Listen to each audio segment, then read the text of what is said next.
Ky episod u mundsua pjesërisht nga Unika Concept, projektues dhe prodhues kabinete kuzhinash, zgjidhje unike nga Unika Concept. Teleshikues të nderuar, mirëdita dhe mirë se erdhët në episodin ton të 800.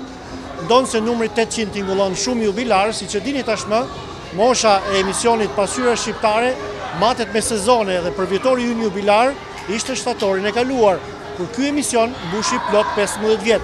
Por sot nuk do të flasim për moshën e pasqyrës, por të një agjencie shqiptaro-kanadeze të specializuar në adoptimin e fëmijëve jetimë nga Shqipëria. Fjala është për Adoption Works me presidente bashkëdhetaren Vicky O'Toole, përfaqësuese e brezit të tretë të emigrantëve shqiptar në Kanada. Ndodhimi në Extreme Fun, pikërisht në ambientet ku zhvillua ceremonia e përvjetorit të kësaj agjencie, që në thelb shkrin në një familje dashurinë e prindit për fëmijën dhe dashurinë e fëmijës për prindin. Në dy segmentet në vazhdim do të transmetojmë një reportazh të zgjeruar të kësaj veprimtarie. Nëse jeni gati të blini shtëpinë tuaj të parë apo një shtëpi tjetër, ose dëshironi të rinovoni kredinë ekzistuese apo ta transferoni atë te CIBC, mos nguroni të kontaktoni zonjën Valbona Tujani, Mortgage Advisor me CIBC. Beqiri Professional, një kompani eksperte në çështje taksash. Për bizneset dhe individ, ne ofrojmë shërbim gjatë gjithë vitit, si dhe këshillim në rast auditimi. Përvojat dhe kualifikimet tona kanadeze janë garanci që të kurseni para. Është koha e profesionistëve, ylli Beqiri. AG Windows & Doors ju fton të përfitoni nga prodhimet cilësore me çmime të arsyeshme. Ktu çdo gjë prodhohet me përgjegjësi teknike dhe vëmendje ndaj blerësve. AG Windows & Doors, një biznes i suksesshëm familjar për 22 vjetësh në shërbim të familjeve shqiptare.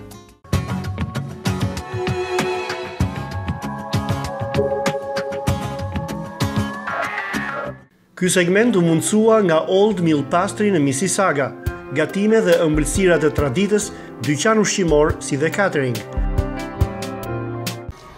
Këto pamje janë marrë nga Kamera e Pasqyrës Shqiptare ditën e shtunë, në 6 janar, në Extreme Fun, një qendër zbavitjeje dhe veprimtarish për fëmijë në lindje të Torontos. Duket sikur jemi në një nga ato mbrëmjet festive që organizohen rëndom mes shqiptarëve në Kanada. Por jo, nuk është një mbrëmje e zakonshme. As këta fëmijë që i shikoni të luajnë plot gjallëri nuk janë të zakonshëm. Jemi mes prindërish kanadezë dhe fëmijëve të tyre të birësuar nga Shqipëria në pritjen e organizuar nga Adoption Works e drejtuar nga zonja Victoria O'Toole, e njohur ndryshe edhe si Vicky O'Toole, një shqiptare me origjinë, përfaqësuese e brezit të tretë emigrantësh nga Korça e Shqipërisë. Kur thua Adoption Works, nënkupton vetë zonjën Vicky, pasi agjencia është themeluar prej saj, drejtohet prej saj, por mbi të gjitha, e gjithë veprimtaria e birësimeve nuk është gjë tjetër veç se një thirrje e brendshme, një punë e ndërruar, siç do ta dëgjoni edhe vetë zonjën Vicky të pohoj. Por Adoption Works është edhe një përmbushje premtimi, dhënë vajzës së saj, Eva, e birësuar në vitin 1999 nga shtëpia e fëmijës së qytetit të Korçës. Ishte një premtim për të mos e lënë vetëm, pa shokët, ose siç i quan Eva me dashuri, kushërinjtë e saj. Sot, pas 15 vjetësh që nga krijimi i agjencisë Adoption Works, është Eva ajo që i ka marrë mamas stafetën, të paktën, siç do ta shikoni, në paraqitjen e programit. Premtimi duket më së i përmbushur kur shikon këtë sallë plot me fëmijë dhe prindër të lumtur.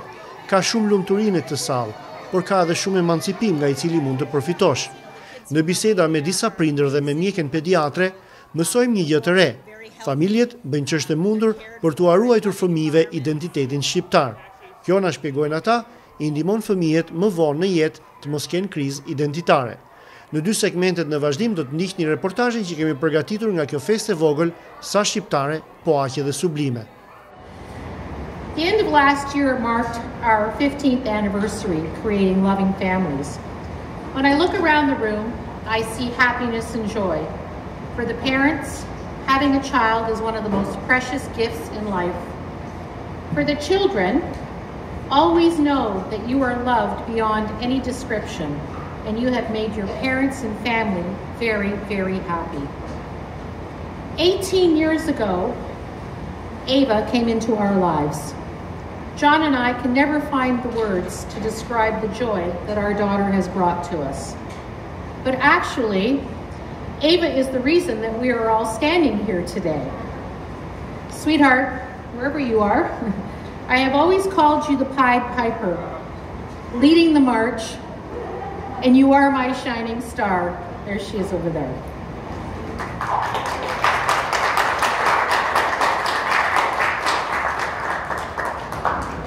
As we move into our 16th year, it is important to note that just as it takes a village to raise a child, it takes a community of special people to support what we do. I would like to acknowledge our Ministry of Children and Youth Services for many years of support. I would also like to acknowledge the Albanian government for their commitment to us and belief in our agency. We have had an excellent relationship with them for many years.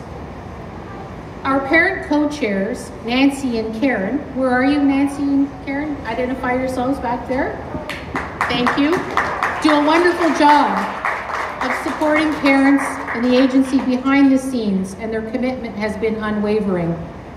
Thank you so much. There is also our team, my outstanding board of directors, Mira's here, where's Mira, his wife?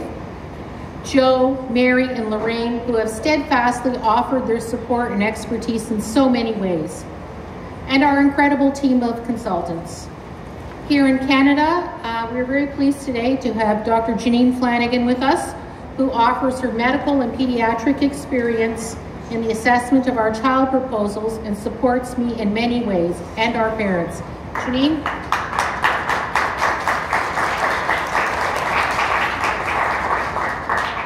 In Albania, of course, there is the incomparable Yanni as consulting program director, Ilona as the legal consultant, and Dr. Kolchaku as our pediatric consultant. What a dynamic and committed team they are. We are very fortunate. They do, by the way, send all their regards to you. We are honored with a special guest today who has traveled all the way from Ottawa. As former ambassador to Canada, His Excellency, Mr. Besnik Konci, has supported the relationship between our agency and his country of Albania in a way that has helped to encourage an important humanitarian bridge between our two countries, thus fostering a significant relationship and pure goodness that can be attained when two countries work together towards an important goal. Finally, there is one more guest who wanted to be with us today, our Member of Provincial Parliament, Mr. Ivan Baker. MPP Baker has been a steadfast supporter of the Albanian community, as many already know. But what may not be known is how much he has supported our agency and its endeavors over the years. He has been focused, sincere, and fully committed to what we do. I would like to read his greetings today, and I'll get that to a little later. Before I ask former Ambassador Konci to come up here, I want to leave you with a few words of thanks. Thank you for being who you are, both as parents and as sons and daughters. Your love and enthusiasm keep me going on this journey. I have been blessed as mom to Ava, but teta to all the children here, and I couldn't be happier. Shumë faleminderit, and may you always keep the love of your family close. Thank you.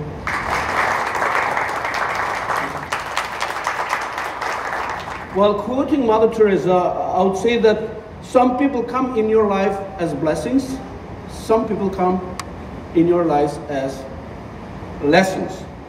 So at a certain moment, Vicky came as a blessing in your life.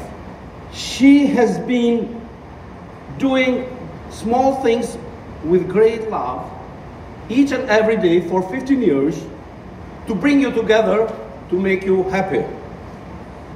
Eva and I are very proud of calling her our friend, but we all must be proud of her because she is a lesson how we together with love and understanding can make our lives happier and our world better. Thank you.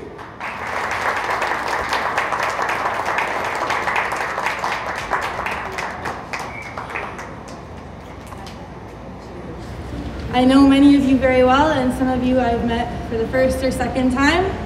I'm Ava, and I'm the daughter of Vicky and John. In 1999, I was 20 months old and became the first child who was adopted from Albania by a Canadian family. Here I stand now in the new year of 2018 at 20 years of age, and this year I celebrated 18 years with my family. Before speaking, I was able to chat with many of you individually and to even play with your children. And I want all of you to know that it truly feels wonderful to see so many of your familiar faces here and the beautiful families that you all have, all together and as part of one Adoption Works family. This family is something that truly hits home for me, and it means the most to me. Because in all of your families and in the smiles of your children, I get to see the culmination and result of my mom's promise to me from 1999. That although I was the first child to be adopted from Albania by a Canadian family, I would not be the last. So, in true Albanian style, I view all of you as my cousins. I bet you didn't know that in Albania, everybody is your cousin. So, to all of my cousins. And to my little younger cousins, I want to take a second to remind you that wonder and curiosity about where you came from and how you've come to where you are now are normal, just as they are for any biological child. As for all children, wonder and curiosity are what create your spark. It is important to recognize the life changes, challenges, experiences, and second chances that help to make us who we are, by respecting and honoring each of them, and even doing so when they are not directly answered and involved in our present day. But it's also very important to remember and to understand that sometimes our questions cannot be answered directly, but rather they are answered in what we learn about and how we appreciate our pasts. This often comes with age and the ever-changing ways of how we understand and learn. This is a topic that I've brought up for a few years now at the Adoption Works anniversaries, and I have because it's one that's taught me to learn and understand about my past and to recognize my past. But it's also one that's taught me to appreciate who I am now as a Canadian. This is stuff that all of my younger cousins have to look forward to as they grow up through their years.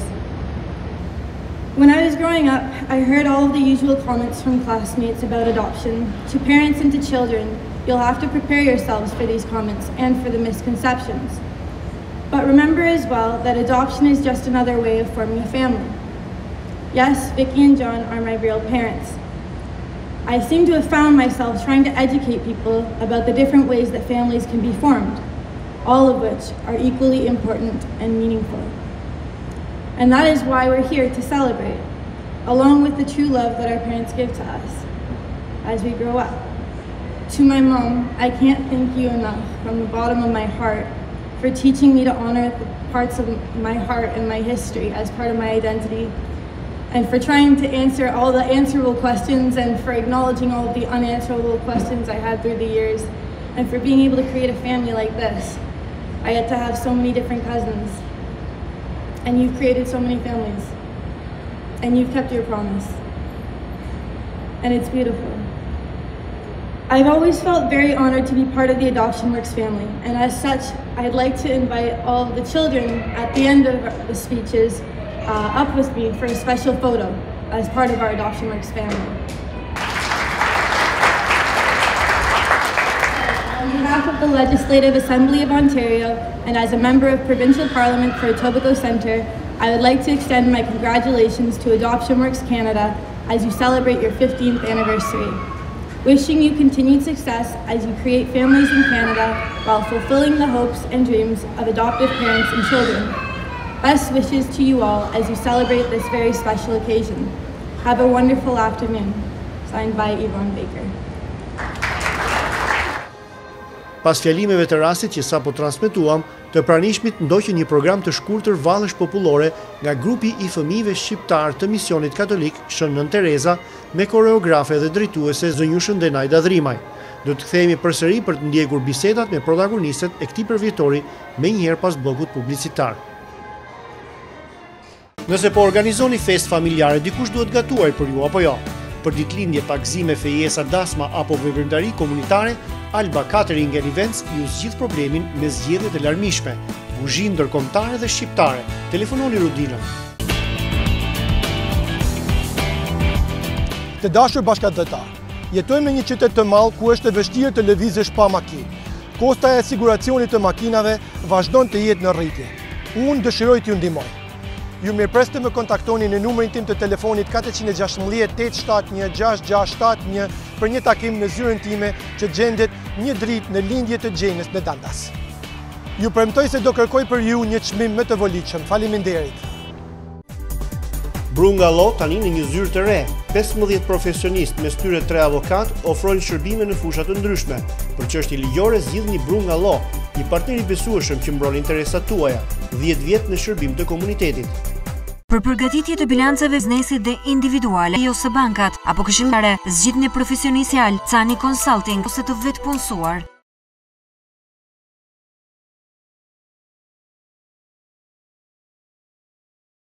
Vicky, congratulations for the organization of this beautiful event, but also on your 15th anniversary of adoption work.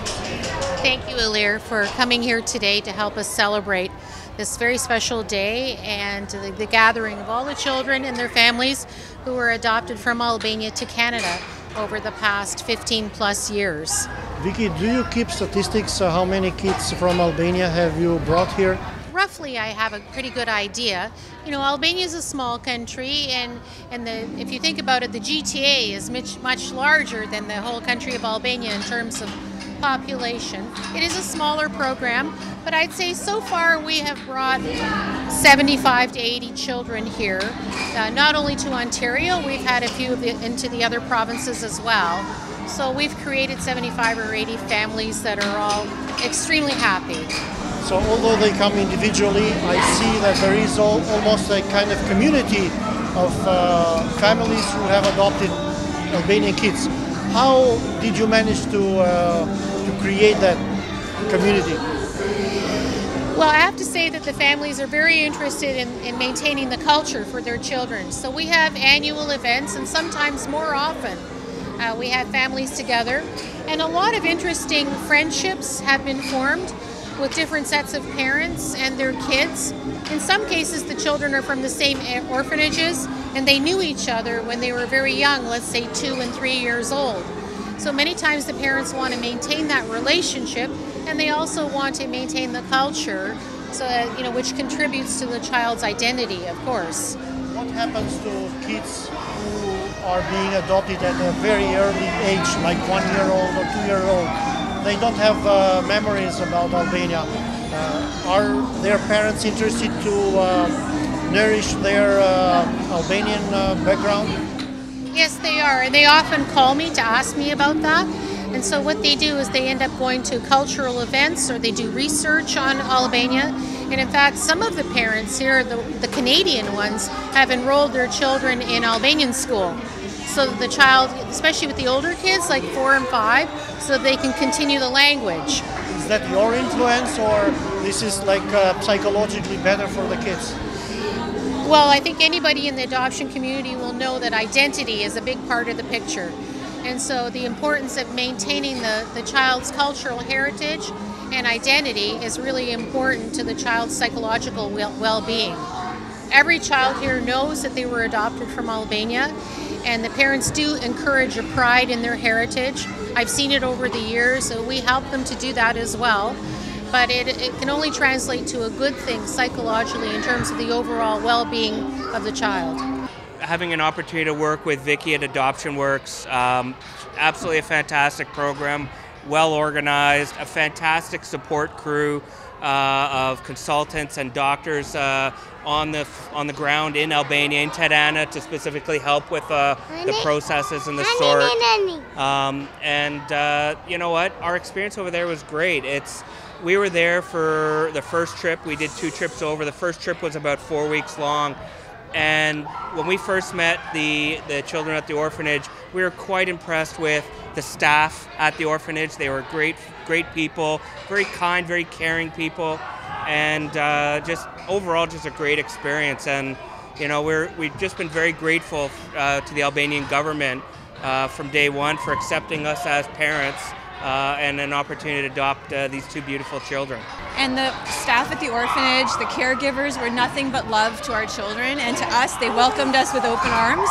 It was the best experience, and the country is beautiful. There's not much more we can say. Did you have enough time to see around? So we got to live in Albania for about a month, and it was one of the best times in our lives. We loved the food, the people, we made some friends, we went to a soccer game, it was wonderful. We went to Dudas, we took a side trip to Dudas and to the mountains. The mountain areas. It's just a beautiful country. Oh, I think, yeah, we can't wait till they're a little older and to take them back to Tirana and to actually see the Albania overall, because it's an important part of their lives, therefore it's an important part of our family story.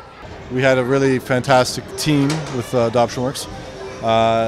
Relatively easy process and a fantastic experience in Albania, both with the court system, with the adoption, the orphanage, and it was just a fantastic time. We went to Tirana. We've been twice, and just fell in love with it. When did that happen? How long ago? Oh, a few years ago now. It was 2013 when we brought Eva Rose home, and then a couple years later we brought Elsa Marie home. So yeah, so Vicky and her team have been really great. They've been very detailed and helpful in this whole process. And the team in Albania is fantastic. Say something? No. You don't want to say? You know Teta Vicky? Yeah. Do you know Teta Vicky? Yeah. What did you say about Vicky O'Toole? What's her role in this process? How important is Vicky in the process? Wow, well, I don't think I can, there's no words really to say how important she is. She's what brought us together, really, and without her this wouldn't have been possible, so we are indebted to her. Yeah, we're very grateful. Very helpful throughout the whole way. We're very grateful to her, grateful to the Albanian government, and it was just been a great experience for us. Well, how important is for your kids to have that sense of Albanian identity? Very important, actually. They know that where they're from. We talk about it often. We plan on going back when they're a little bit older so that they can appreciate it more. We talk about it often. They ask questions, we answer, and we always, the first place we look for on a map is Albania. So. Well, as the pediatrician on Vicky's team, my role is to review the medical reports and to analyze some of the videos that are taken in Albania. So I look at them very closely to assess the child's development and to look at their overall health, and then provide that information to Vicky so that we have a better understanding of the child and how they're doing.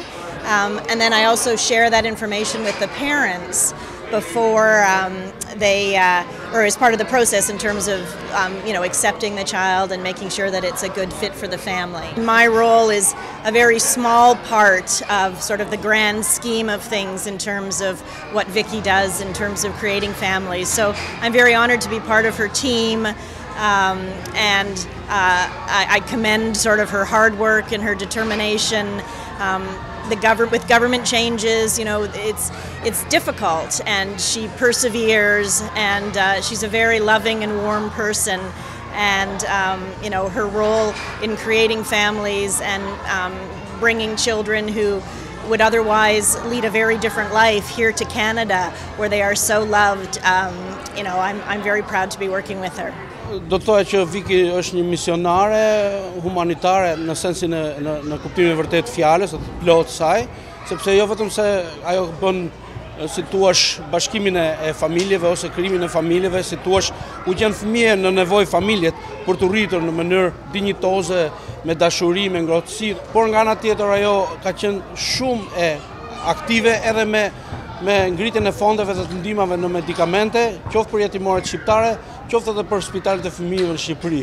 Mua më bëri shumë përshtypje fjala që mbajti Eva, vajza e Vikit, që tha që mamaja ime ka krijuar shumë familje të reja, edhe të gjithë fëmijët që kanë prindër këtu kanë një jetë shumë të mirë, nga që mund të kishin atje nga kanë ardhur, dhe të gjithë prindrit Unë e shikoj që përpiqen që fëmijët e tyre ta mbajnë të fortë lidhjen që kanë me komunitetin nga ata vinë. Dhe ky event që u bë sot, që për mua është hera parë që shikoj, më ka bërë shumë përshtypje se si të gjithë e njohin njëri tjetrin dhe kanë vite që takohen, edhe besoj që edhe në ardhmen do ta mbajnë këtë lidhje të fortë siç e kanë.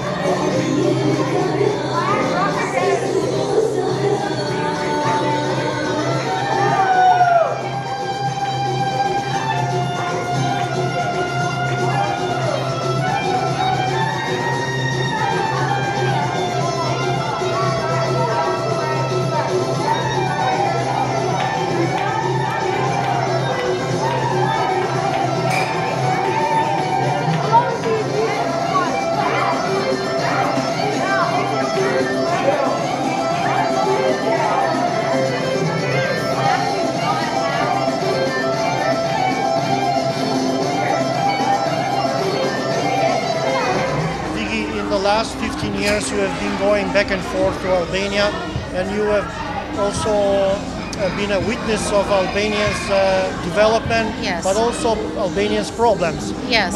How do you see Albania today in terms of situation with kids in orphanages?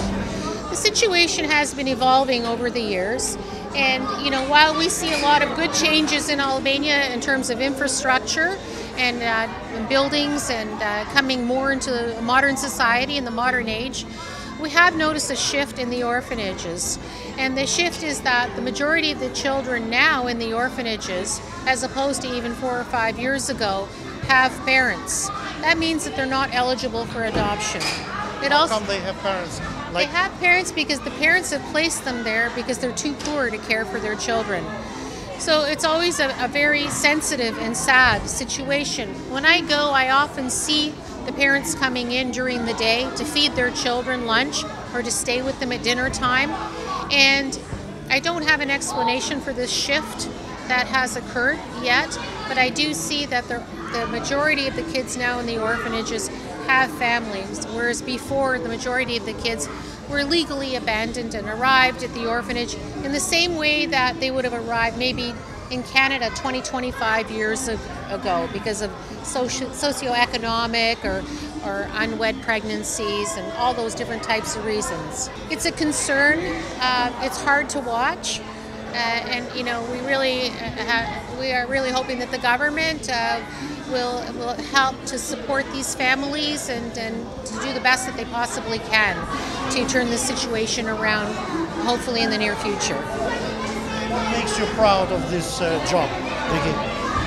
This is my dream job, ILIR. I've had 2 other professions. As many people know, I was in education for a number of years, and then I was a broker. I was in commercial real estate, and then this was my calling, because this is a calling of the heart.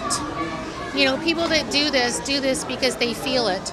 And since our daughter was the first, and we promised her that she wouldn't be the last, that was my pledge, and my husband's as well, our legacy to her, to ensure that other children like her would be able to come to Canada, to loving families, and have a wonderful life, but at the same time, never to forget their heritage and where they came from. These kids call you Teta Vicky? They all call me Teta Vicky. They show up on my door. They show up with cookies. Their parents call me to teach them how to make birësojnë or any other type of Albanian dessert, baklava, etc. So it's an interesting relationship that involves, because many of the parents become like extended family to us.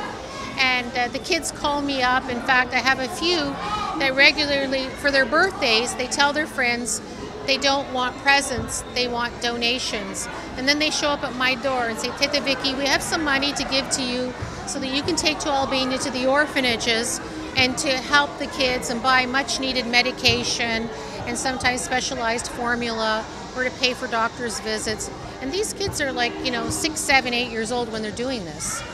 So I'm really proud of them, and their parents too. I think you are a special species, like in the Albanian community, not only Albanian community, but all over the world where there are Albanians. I don't know anybody else who does this kind of service to the humanity, I would say.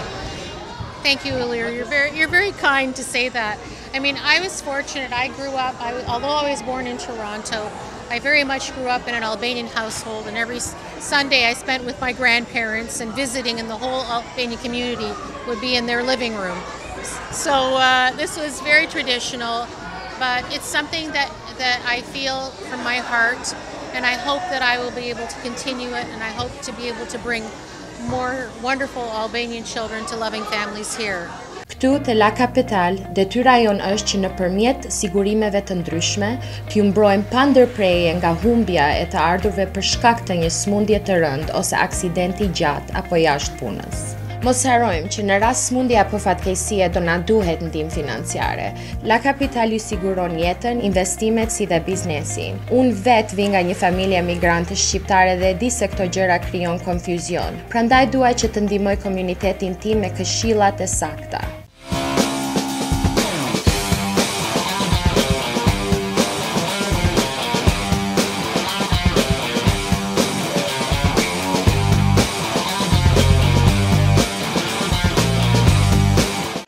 Nëse ju nevojitet një avokat me përvojë nga Bay Street në çështje gjyqësore, biznesi, pronash, emigrimi e tjerë, zgjidhni avokatin Gjegjvani. Avokatia është pasioni im prej më së 20 vjetësh. Më lejoni të bëhem partneri juaj në zgjidhjen e çështjeve tuaja ligjore. Prej datës 15 deri më 19 nëntor të vitit që sapo u mbyll, në Pallatin e Kongreseve në Tiranë u mbajt Panairi i 20 i Librit. Kjo ishte ngjarja më e rëndësishme e vitit për librin në Shqipëri, sepse si në asnjë rast tjetër u bën bashk botues, autor, studiues dhe lexues. Si çdo vit, edhe si vjet, Kamera e Pasqyrës Shqiptare ishte e pranishme dhe solli për ju këtë reportazh me qëllim që t'ju njohim me disa prej titujve më interesant që mund ta pasurojnë bibliotekën vetjake të çdo shqiptari edhe këtu në Kanada.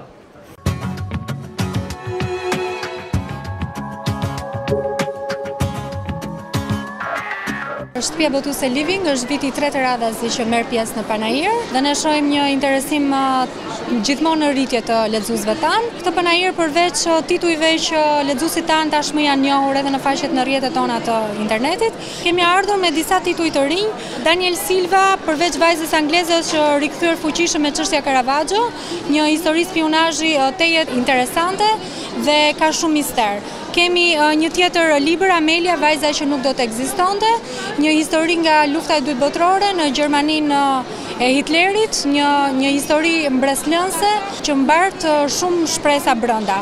Gjithashtu kemi dhe Fsheta e Shëronjëses, një histori që zhvillohet në Saksoninë e shekullit të 12, ku ka në qendër një vajzë me aftësi të rralla, si shëruese ashtu dhe parashikuese, një histori sa mbreslënse aq edhe nuk e di shumë frymëzuese. Emisioni Arratia Peshkut Kuq më ka takuar me shumë personazhe, të them të drejtën, kam pasur fatin e mirë që të intervistoj shumë personalitete të fushës së artit, kulturës, shkencës, mjekësisë, sportit e të tjerë. Një pjesë e tyre nuk jetojnë më. Dhe në këtë libër, në Arrati me shpirtre që nuk shuhen, unë kam përfshirë 22 intervista me personalitete në fushën e artit, kulturës, janë shumë për të përmendur, po unë do të përmendja të fundit Mihal Duarasin, Drita Pelingun, Niko Nikollën, Violeta Manushin, Sabri Godon, Vat Koreshin, që të mos i ngelet hadrit të tjerëve, atje ku janë, i falenderoj nga zemra që kanë qenë pjesë e emisionit tim Arratia Peshkut Kuq, që u futën në këtë libër, por që kanë ndikuar në jetën time, duke më pasuruar dhe duke më ridimensionuar. Si duket interesimi i lexuesve? Shiko, publiciteti si gazetare bën atë punën e vetë. Tani, unë nuk mund them se librat me intervista të tërheqin vëmendjen, po them janë figurat ata që e bojnë më të interesuar lexuesin. Shpresoj që të zërë një vend në bibliotek, ashtu si ato personalitete kanë zënë vend në memorien dhe në memorien tonë kombëtare.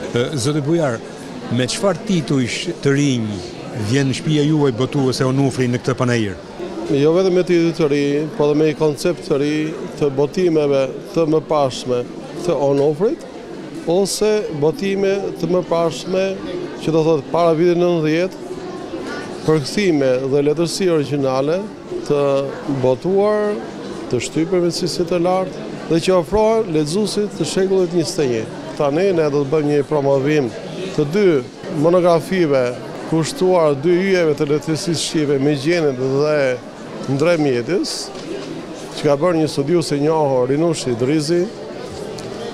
Janë libra të cilët ishin botë parë në 90-s, por nga ai vetë, kur ai vati në Amerikë, u rishikuan. Ju e dini shumë mirë, libra të tillë ishin problematik për regjimin dhe ti nuk mundesh dot të dili nga korniza e kohës dhe pikërisht duke shkuar në një vend të lirë si Amerika, një studius i njohur, i zoti, diti që të përfitoj nga arkivat atje, nga metodologjia e ndjekur nga shkencëtar botëror dhe i çliruar nga censura, ai ka sjellë 2 libra të mrekullueshëm. Po ashtu do të thoja, vetë një libër të ri të Kanadeze, i cili nuk na dorëzoi edhe këtë vit, unë çfarë bëra? Mora 3 eset e tij më të shquara, më të famshme dhe i vur me titull të përbashkët 3 sprova mbi letërsinë botërore, që janë Eskili ky humësi i madh, Dante pashmangshëm dhe Hamleti princ i vështirë. Pra, Eskili, Dantja, Shakespeare në penën, në nëndjen e një mjeshti tjetër si Kadare. Dhe libri ka fituar dhe diçka tjetër në pikpamjen e botimit, sepse unë ju luta profesor Mateo Mandalas që të bënte një parathonje dhe të shpjegon të lexuesit çfarë ishte ky botimi i Onufrit dhe pse ne e bënim. Dhe ka bërë një studim të shkurtër, brillant, dhe ka ditur që këto 3 pela të Kadares, këto 3 brillante, ai t'i bashkoj dhe t'i bën në mënyrë harmonike. Tjetër, në pikpamjen e botimeve nga kaluara flasë për përkthimet. Onufri ka marrë të drejtën e shkrimtarit Gabriel Garcia Marquez dhe tani të gjithë librat që janë botuar më përpara, po konceptohen, po ripërkthehen në një pamje krejt tjetër, bashkohore, dhe ajo që është e rëndësishme t'ju them se për lexuesin shqiptar në praverin që vjen, do të vi për e të parë në gjuhë shqipe kryevepra e Marquezit 100 vjet vetmi, e cila siç dihet është përkthyer nga gjermanishtja. Unë i kam kushtuar vëmendje edhe letërsisë antike, duke bërë vepra plot të Eskilit, Sofokliot. Njëkohësisht i kemi kushtuar vëmendje edhe letërsisë shqipe, si gjithmonë Onufri, duke sjellur autor të ri, autor tanë me përvojë, dhe unë do t'ju përmendja këtu një libër me tregime novela të Mirameksit, një vepër të Martin Samajt, është krejt vepra e tij poetike në një vëllim. Dhe ishte një botim të cilin ne realizojmë në përkujtim të ndarjes nga jeta të Martin Samajt në muajin mars. Është një libër që ka pasur shumë jehon të lexuesi. Jam Holta Këllezi, dentiste licencuar në Kanada. Ju mirëpres për çdo nevojë që keni në lidhje me shëndetin e dhëmbëve. Më telefononi ose dërgoni email për një takim. Ofroj ulje për pacientët shqiptar. Me mira klienti kanë besuar orges hysit për mbushjen e ëndrës për t'u bërë pronar. Nëse po blini shtëpinë e parë, të dytë apo dhe të tretë, orges hysi është njeriu që ju duhet, sepse kredia është e ndërlikuar dhe kërkon këshillim profesional, por edhe një emër gjigant, siç është RBC. Orges hysi vjen aty ku jetoni ju, me zgjidhje të përshtatura me rrethanat tuaja. Interesat janë shumë të ulta, miratimi i kredisë bëhet shumë shpejt dhe kushtet e shlyrjes janë të favorshme me përfitime si për shembull cashback. Orges hysi, një besim i përligjur.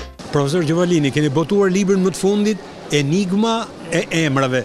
Çfarë ju shtyju, ju lutem, që ta shkruani këtë libër? Është një punë shumë vjeçare, ndonjëherë kam shkruar artikuj, kam shkruar edhe të një libër tjetër, por puna e emrave është e rëndësishme sepse lidhet me elementet etnike dhe kombëtare. Çdo popull, çdo kombë ka një grup emrash me të cilët mbahet edhe përjetësohet. Jean Valjeani, edhe ne kemi pasur kështu, Gjin Kola i Perkolgjinave, pra ka qenë si rregull që emri i gjyshit i shkon nipit, emri i gjyshes i shkon besës. Kjo është ajo që quhet rirja e emrave. Por ndërkaq çdo periudhë ka edhe klimën e vet, ka trysnin shoqërore, politike të emrave dhe ne jemi trysnuar edhe në gjuhë, po edhe në emrat e njerëzve. Kemi pas shumë emra të huaj, sidomos që kanë hyrë nëpërmjet feve të ndryshme, edhe nga turqishtja, edhe nga gjuhët e tjera, por problemi është që shqiptarët ndërkaq e kanë ndirë trysninë e emrave shumë të gjatë, emrat huaj dhe gjithmonë i kanë shkurtuar, i kanë zbunuar. Ibrahimi është bërë Bim ose Brah, Qeremudini është bërë Qeram. Pra ka qenë një trysni e një përpjekje që edhe kur emri është i huaj ta shqiptarizoj e para. E dyta, ka shumë emra që kanë hyrë në rrjedh të historisë që ndonjëherë prindët janë penduar që ja kanë vënë këto emra fëmijëve dhe pastaj vetë fëmijët janë ndier ngushtë. Për shembull janë një varg emrash rus, sidomos emra Voroshodove, emra generalesh kështu, ka pas emra edhe nga Kina, quhen Lai e tjerë. Kohët e reja ka pas emra til Tony Blair e tjerë. Këto janë, si thosh, një mirënjohje që shqiptari do të shpreh personalitetet ndryshme. Vjen koha që duhet kthjelluar. Dhe unë në këtë libër kam bërë një paraqitje ku një farë mënyre kam yshtur lexuesit që të mendojnë para se ta vënë emrin e fëmijëve, të mendojnë traditën shqiptare, të shikojnë të vënë emra sa më të bukur, po mundësisht të jenë edhe emra shqiptar. Dhe kohët e fundit, për shembull, ka shumë emra të bukur, por emrat më të bukur janë ata që janë vënë në kohën më të keqe. Pra emrat e tipit Shpresa, Agimi e të tjerë, Arbeni, po edhe me Gjergji dhe Gjoni janë emra që na kanë ardhur në rrjedh të shekujve dhe ne duhet t'i mbajmë gjallë këta emra. Prirja për të krijuar emra me kthimin mbrapsht të emrave, për shembull nga Avni, Inva e tjerë, sjell disa emra të bukur, por ndërkaq po ta teprojmë humbasim vlerën kombëtare. A mund të themi se shoqëria jone sot me, po themi, shqiptarët, a janë në krizë emrash? Më tepër se në krizë është përpjekja për të marrë sa më shumë gjëra të huaja. Unë mendoj se tamam kur të hyjmë në Evropë, edhe kjo vajtjen e për gjithë botën që ka karakterizuar sot shqiptarët, tamam kur jenë në Evropë ose në botë, atëherë ndjeni se të merr malli pikërisht për atë që ke lënë në Shqipëri. Dhe unë mendoj se emrat e bukur, për shembull, një nga të gjithë, Shkelzen Doli, përveç se është një djalë i bukur dhe është një violinist i mirë, ka edhe i shkëlqyer, ka edhe një emër shumë të bukur që thotë shqiptar, Shkelzen Doli. Pra, mendoj që kjo duhet na pri, sigurisht pa i cënuar njerëzit kanë dëshirën e vet. Shpeshherë i vënë edhe për nostalgji, për përmallim, për shembull, ka pas emrin e gjyshit dhe ja vë fëmijës, ndonjëherë për ndonjë kujtim tjetër ose për ndonjë të afërm që ka humbur dhe e rikujton me emrin. Unë për vete kam mbesën që e quajnë Teresa, sepse ka qenë nëna ime Teresa. Fëmijët më kanë nderuar duke marrë emrin e nënës time për t'ia dhënë mbesës dhe kjo nuk do thotë se unë mbesin e dua më shumë vetëm për këtë, po edhe për këtë. Domethënë kjo është ajo që na karakterizon. Përse zgjodhet pikërisht librin e profesor Gjovalin Shkurtajt për ta botuar, ju si shtëpi botuese Naimi? Po besoj që lexuesi e di arsyen kryesore. Profesor Gjovalini është një figurë e njohur e albanojisë shqiptare. Kështu që në një lloj mënyre unë ndjehemi nderuar që kam botuar librin e profesorit. Ndërsa arsyeja tjetër është për shkak të specifikës së shtëpisë sime botuese. Unë kam një kolan të botimeve albanologjike, e cila përfshin rreth 50 tituj, është mirëpritur shumë për shumë arsye, sepse po flas për botimet e standardit shkencor, jo botime të lloj amatorëve që shumica spekulojnë në këtë fushë. Po flas për botimet e standardit akademik. Dhe në këtë kolan më shkon shumë mirë dhe libri i profesor Gjovalini. Po titujt e tjerë? Po ta shikoni ju titujt nga profesor Shaban Sinani, libri që u promovoi dje i profesor Mateo Mandalas, ka disa botime edhe të huaja, por që për kulturën dhe lehtësinë shqiptare. Për shembull është botimi për Nilo Borxhas, për Himarën, shënime për shekujt e 14-15 dhe botimet e tjera që janë për lehtësinë arbëreshe, pastaj botimet të fushën e historisë shqiptare. Për luftën e parë botërore, për luftën e dytë botërore janë disa botime. Profesor Aliu, po e shikoni Panairin? Po. Dhe çfarë ju bie në sy? Po, si gjithnjë ka interesim për librin, nuk i besoj asaj që s'ka lexues. Stendat janë plot me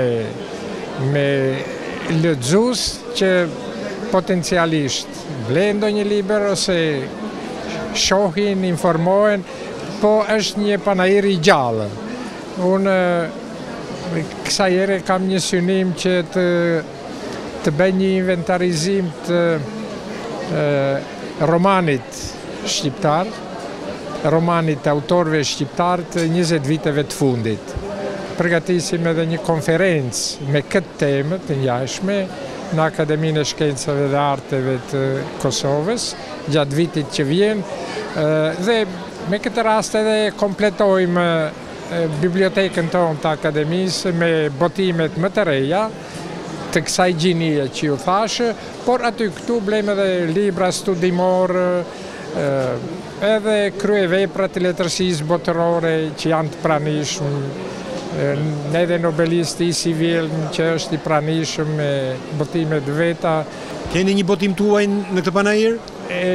Jo, botimet të ershme, në për këto stendat kam para aty këtu në një botim, po si vjetë nuk kam botimin tim. Mbrëmë promovuam një libër shumë interesant, studimor, të studiusit tash për tash ndër më të mirët në hapësirën shqiptare të Mateo Mandalase, mbi mitet e historiografisë arbëreshe, por që mbulon mitet e historiografisë shqiptare në krejt hapësirën, një libër shumë interesante dhe do t'ua kisha rekomanduar studiusve. Në vitin e 20 para erë Librit, ne përveç se klasikët e ndhenjë, kemi gjithmonë pranishëm librat bashkohor, të cilët janë jo vetëm bestseller, por që janë edhe libra shumë të mirë dhe nga autorë që janë pëlqyer në mbar botën. Do ta filloja me Serenatën, vjen nga shkrimtari Zulfi Livaneli, i cili nuk është vetëm një shkrimtar, por është dhe një politikan, është një kompozitor, është një poet, është historia e një profesori gjerman me të bukurën hebreje Nadion, është një histori tragjike, përveç se një histori dashurie, autori na përshkruan dhe shumë linja historike, siç është ajo e Holokaustit armen dhe çështje të tjera të cilat ai ka ngritur për edhe në vendin ku ai jeton. Një tjetër roman i cili është pëlqyer shumë nga të rinjt, vjen nga autorja Nicola Jong, është historia e dy të rinjve, përveç se një dashuri shumë e madhe. Autorja ka dashur të tregojë se çfarë do të bënte një nën për të mbrojtur fëmijën e saj, sidomos nëse ai do të vuajë nga një sëmundje siç ishte edhe Madlina që është personazhi kryesor. Por ajo ngre dhe shumë pyetje të tjera, që një ndër to dhe shumë e rëndësishme ishte çfarë do të bënit ju për të përjetuar dashurinë? A do të pranonit edhe të vdisnit për të? Një shkrimtar shumë i parapëlqyer është edhe francezi Guillaume Musso, i cili vjen me Vajzën e Brooklynit, është një bestseller. Është një histori shumë interesante, në librat e tij ai gjithmonë do të përfshi një mister, një dashuri dhe një vrasje. Një tjetër autore shumë e dashur është Nora Roberts, ajo vjen me Shtratin e Trëndafilave. Janë tre shoqe që kanë një agjenci martesash, organizojnë martesa shumë të bukura për njerëzit që nuk i njohin, por personazhi kryesor vetë nuk e ka gjetur dashurinë.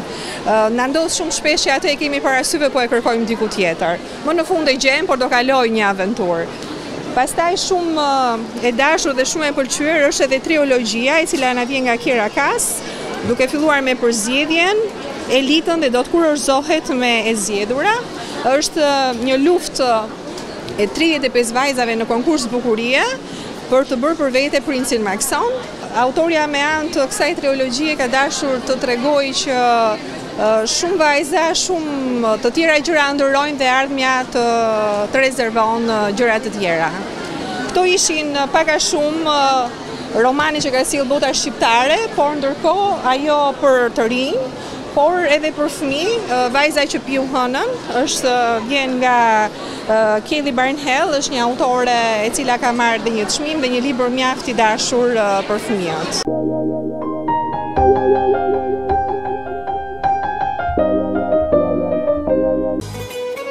Një ftesë e përzemërt nga pronarët e Sarajevo Grill & Meat për të gjithë klientët shqiptarë.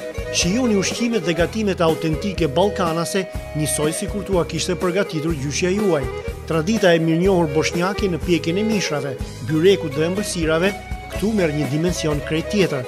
Lokali shërben në tavolinë ose catering.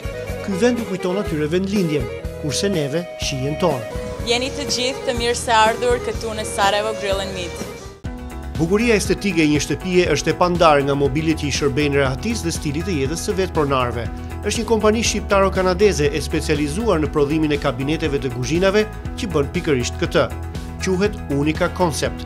Në qoftë se ju, ndërtues investitor ose pronar shtëpish, keni një vizion për të bërë diçka unike, atëherë Unika Concept ka një zgjidhje të personalizuar, matje, projektim dhe prodhim.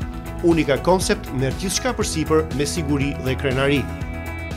Do të vazhdojmë me bllokun e njoftimeve komunitare.